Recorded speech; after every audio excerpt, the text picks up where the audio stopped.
यह सजा मध्यकाल में चीन में प्रचलित थी। इसमें इंसान को सीधा खड़ा किया जाता था और उल्टा भी लटकाया जाता था और दोनों तरफ से आरी से उसे चीर दिया जाता था।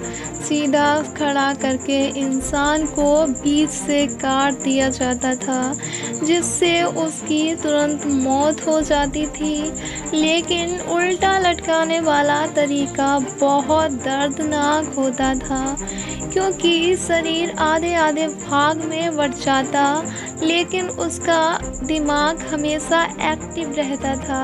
इसलिए उस इंसान को भयंकर दर्द का एहसास होता था, जिससे उसकी भयानक मौत हो जाती थी। यह सजा रोमन साम्राज्य में दी जाती थी। इसमें एक व्यक्ति के हाथ और पैरों को चारों दिशाओं में 4 घोड़ों से बांध दिया जाता था। इसके बाद घोड़ों को चारों दिशाओं में दौड़ाया जाता था। इससे व्यक्ति के हाथ पैर शरीर से अलग हो जाते थे और फिर उसकी बेहद दर्दनाक से मौत होती। और फिर इसके बाद घोड़ों के पीछे बंधे हाथ पैर शहर में घुमाए जाते थे, ताकि बाकी लोग देखकर डरें।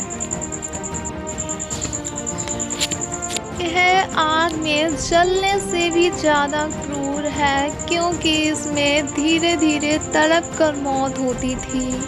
इसमें भट्टी जैसी संरचना पर व्यक्ति को लिटाकर नीचे से कोयले जलाए जाते थे। जब कोयलों की आग बढ़कर इंसान के शरीर तक पहुंचती तो वह धीरे धीरे गर्म होकर जलने लगता था, जिससे उसकी मौत हो जाती थी।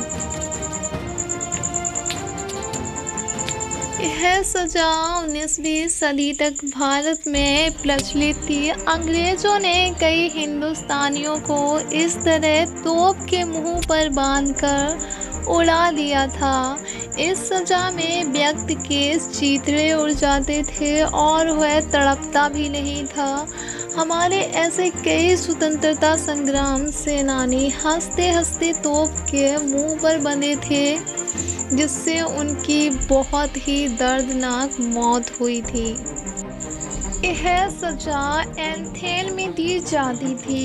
इसमें तहत आदमी को एक मेटल के बने खोखले साल के भीतर ठूंस कर ढक्कन बंद कर दिया जाता था। उसके बाद नीचे आग लगा दी जाती थी। आग के मेटल धीरे धीरे तपकर लाल हो जाते थे और अंदर बंद आदमी तड़प तड़प कर मरता था।